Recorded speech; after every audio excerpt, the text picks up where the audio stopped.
Dropped out of society. I kind of live moment to moment. I really don't do reservation things anymore. Well, we do, and I'm sorry, but the bridal suite is occupied.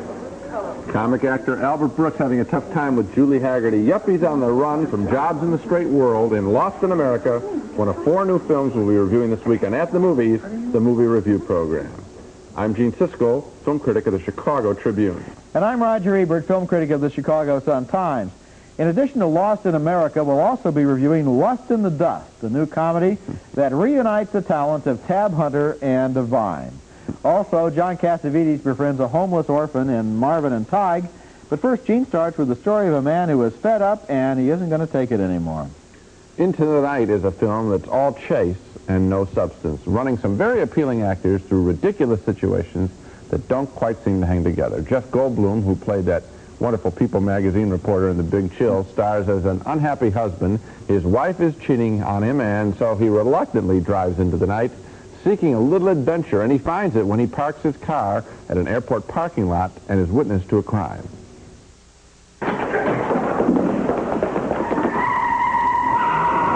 Where's the cop?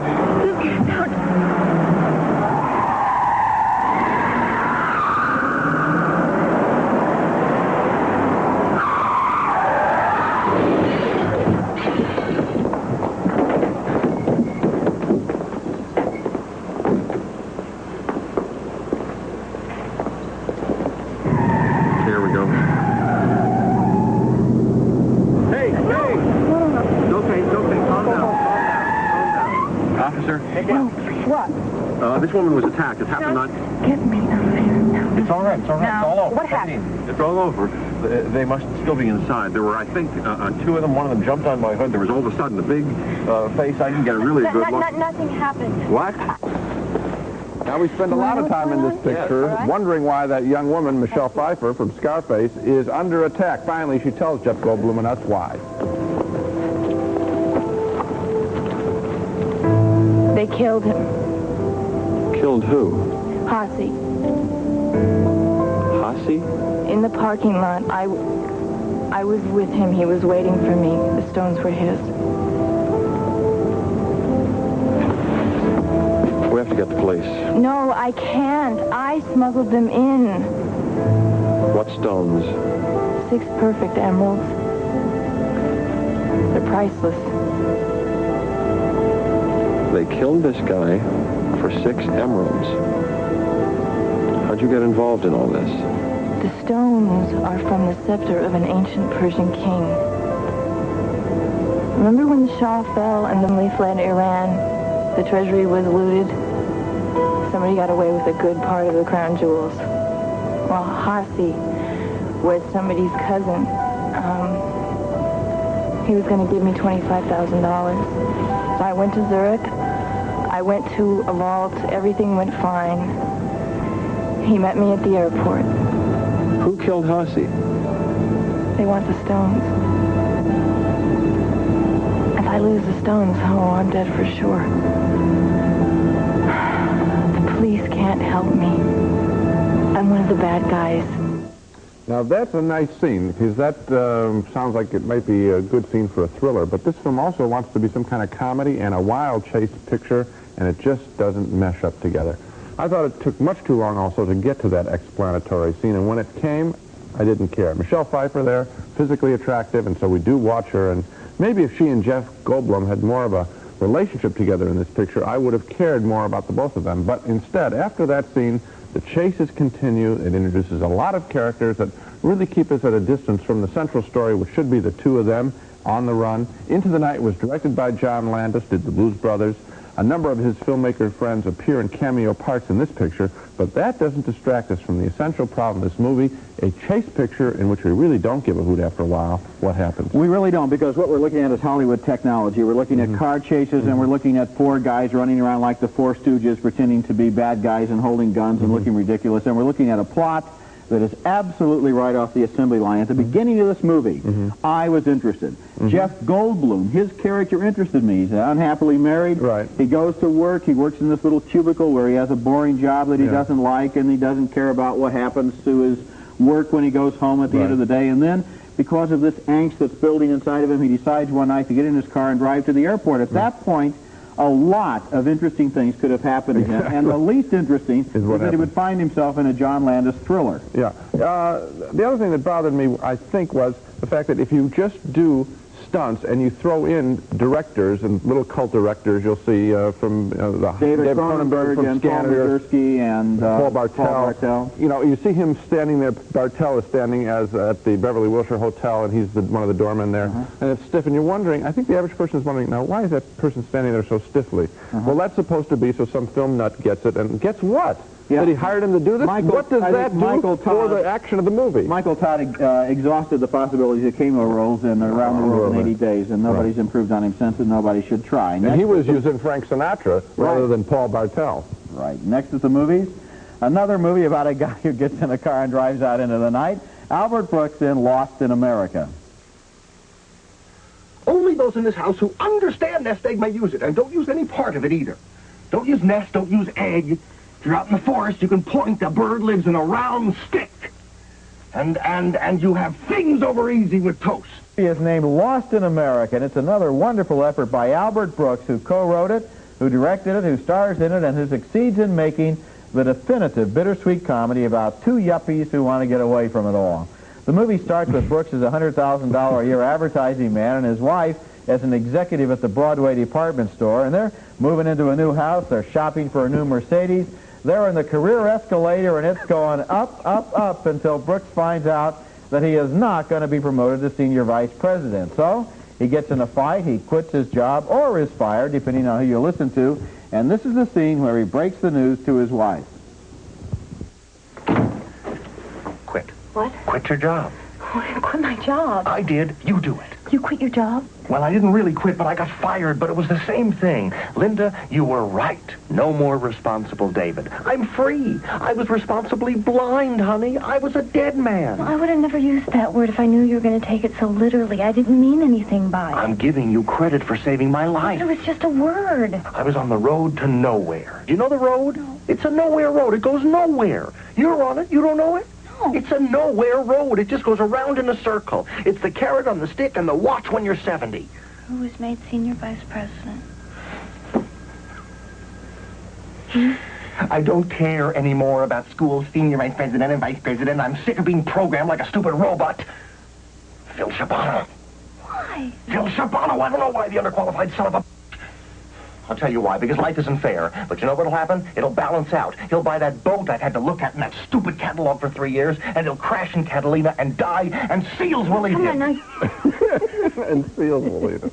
That's Julie Haggerty as his wife there. They come up with a plan. They're going to sell everything they own and cash in all their savings and use a nest egg of $190,000 to buy a luxury motorhome, and then they're going to spend the rest of their lives prowling the back roads of America. This is change. This is freedom. This is self-expression. Their first stop is Las Vegas. And the next day in this scene, Brooks finds out what has happened to the family nest egg.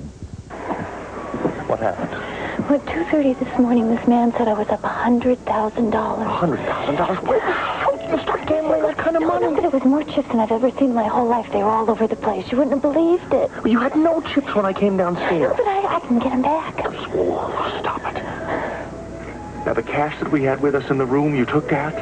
Yes. You cashed your personal checks? Yes.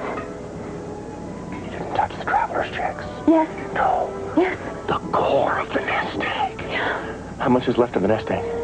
Nothing. Well, give or take 1,000. Give or take 1,000?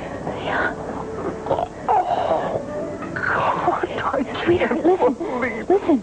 It's like a Twilight Zone. But I never had this feeling before. I mean, there were people standing around rooting and cheering. It was like being on another planet. I didn't care. I didn't need anything. I didn't have any problems. Do you know what that feels like? Why didn't you tell me when we got married that you were this horrendous, gambling, diseased person? Why didn't you tell me? Don't you think that's fair that I could have decided? It's like a venereal disease. You tell someone about this. Lost in America has some great scenes in it. I think my favorite is probably the elaborate scheme that Brooks comes up with in an attempt to convince the casino owner to give him back their money. Now, Brooks explains, I'm an ad man. This is not just an amateur opinion. I get paid for my opinions, and it'd be great for the casino's image for you to return the money. He says, remember Santa Claus at Miracle on 34th Street? And the guy from the casino says, yeah, but that was Santa Claus. That's not us. We don't give presents. The casino owner explains Brooks is crazy. If they gave everybody's money back, they'd be out of business. And there's another great scene where an unemployment counselor tries to understand why Brooks walked out on a $100,000 a year job in order to change his life. He says, you can't change your life on $100,000? It's a good question. Lost in America is a very smart, funny movie about yuppies at the end of the rainbow. The ultimate compliment to a comedy must be that not only did you just show 2 scenes from the picture, you described 2 more, and we could go on, and I'll try just one. Okay. There's an image here.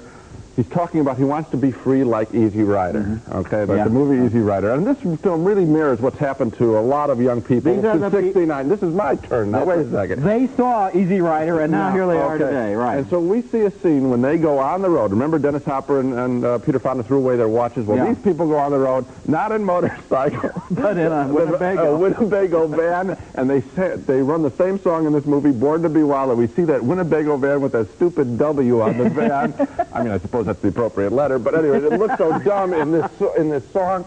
I was on the floor laughing. I laughed very loud, very often in this film. It's a very funny smart. picture. The dialogue is so smart. At one point, he's on the phone with a Mercedes salesman. Here comes scenes number 6 we're describing now. $45,000. Does it come with leather? Well, no, it doesn't. Well, what does it come with? Well, it comes with Mercedes leather. Yeah. Well, what is that? It's thick vinyl. There's plenty more in the film. My only complaint is the ending was abrupt. I wanted this to go on for like 20 hours. Should have kept going, you're right. Kept going. I would follow this couple anywhere because they're going into the toilet, and it's going to be very funny to see it happen. Coming up next at the movies, where does a pretty 300-pound cowgirl hang her hat? That's right. Anywhere she wants to. Oh, I'm going to travel London, Paris, Vienna, and then Rome. The Vatican. I'm going to be a pope. This man's oats ain't on. Is Lust in the Dust, a Western comedy featuring such campy actors as Tab Hunter, Lainie Kazan, and last, but hardly least, a 300-pound transvestite named Divine, the star of a number of midnight cult films a few years ago, like Pink Flamingos, Female Trouble. The story this time, Tab Hunter plays a Clint Eastwood-type stranger with no name who wanders into a Western town. He's been followed by Divine, playing a saloon singer, and in the town, he meets another hefty lady who runs the local cantina. Want to buy a girl a drink, cowboy? If I've told you once, I've told you 1,000 times, do not annoy the customers. Sorry, Margarita. If any blind guys come in, then they're all yours. You wouldn't be Hard Case Williams, would you, by any chance? We've been expecting him to come. Excuse me. I'll be happy to buy you a drink, ma'am. What'll it be? Well, thanks. Gin. They call me Big Ed. Pleased to meet you, ma'am. Name's Wood. Abel Wood. Fixing to stick around a while? Figure already wore out my welcome. If you'd like to freshen up before you leave, we've got the only shower west of the Mississippi out back. Might be nice. Margarita? The customers call me Margarita. The territory calls me Margarita. But my real close friends, they call me Miss Ventura. Miss Ventura, I need a job real bad. Well, Las Cruces ain't too far. Are you ready for that shower? It took me 4 days to get here, and I ain't going nowhere until you've heard me sing. That's Divine there talking to Lainie Kazan, and we do hear her sing. But the big secret in this town is that there's gold in its hills, and both Divine and Lainie Kazan are desperate to find it. I came here for the gold, because I've been poor all my life. You got it all wrong, honey. You've been cheap all your life. Cheap? This furniture's cheap.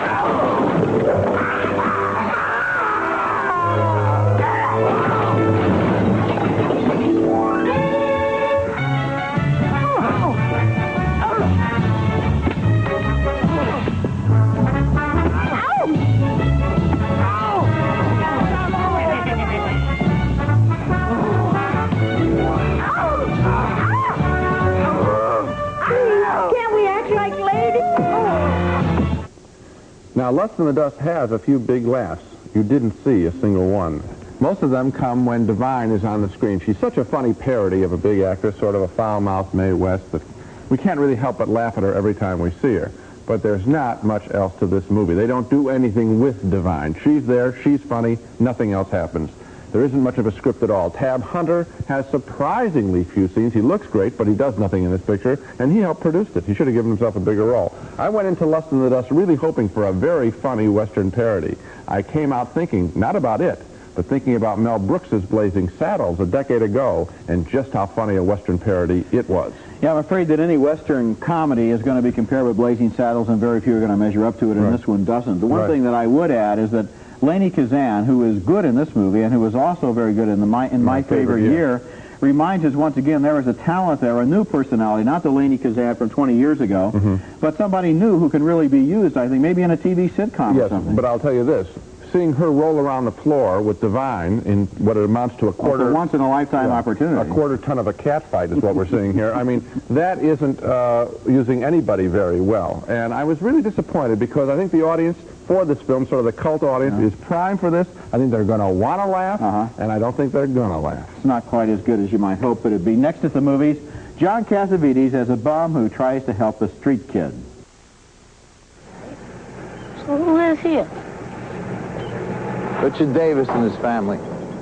Richard Davis? Who the heck is Richard Davis? Your father.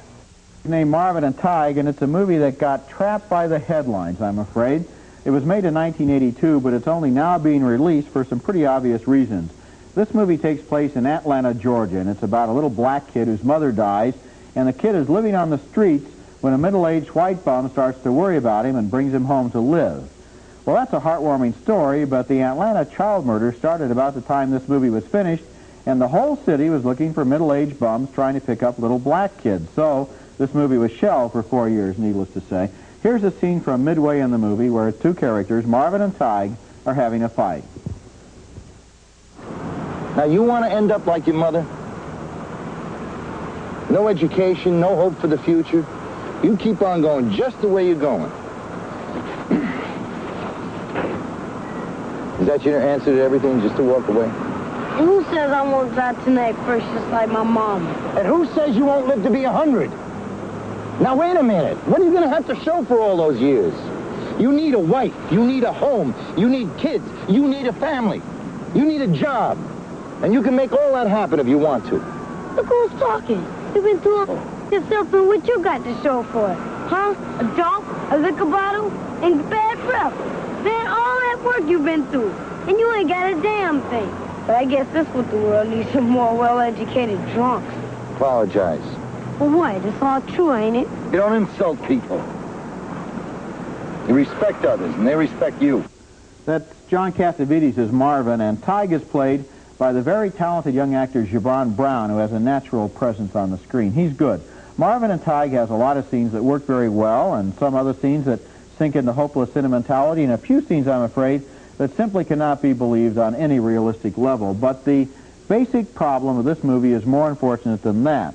With all the attention given to the child killings in Atlanta, including that CBS TV movie of a few weeks ago, I'm afraid it's just not possible to see this movie about these two people in Atlanta at this time without bringing up all sorts of the wrong associations. That's true. You see the two of them on a street corner. You see Cassavetes holding the kid, and you think immediately a cop car is going to come to a screeching halt. I'm going to fault the movie, though, on much more basic things.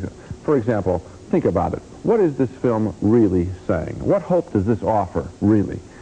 If you're poor, forget white or black. If you're poor, well, if you happen to sit down on a park bench next to some guy who's going to spend the rest of his life helping you, then you're lucky. Now, what is that all about? That's a fairy tale. It's kind of an O. Henry story in which two people in the big city manage not to be so impersonal as everyone else. There's another problem in the movie, and that is, it turns out this little kid does have a father, played by Billy D. Williams, who's a wealthy executive, lives in a suburb, split-level house, and there's the choice. What is better, the black nuclear family or this white bum? And it's a toss-up. It's a toss-up in the movie, and I found that insulting, because it's obvious the kid should go to Billy D. Yes, he's going to have a little bit of resentment, but I thought that there's that great moment. Which will he choose? And so on the scale, look what this movie's really doing. They're saying an alcoholic bum who loves him, and his father and a beautiful family and all this, and he has a real big decision to make. not such a big decision. Good question. Good question. Now let's recap our reactions to this movie on this show. We were in agreement, think about it, on every single one. That doesn't happen very often. 2 downturned thumbs for John Landis's chase picture, Into the Night, all chase, no picture. 2 very enthusiastic thumbs up. Hey, let's turn all our fingers up for Albert Brooks' very funny, very wise yuppie comedy, Lost in America, starring Albert Brooks and Julie Haggerty.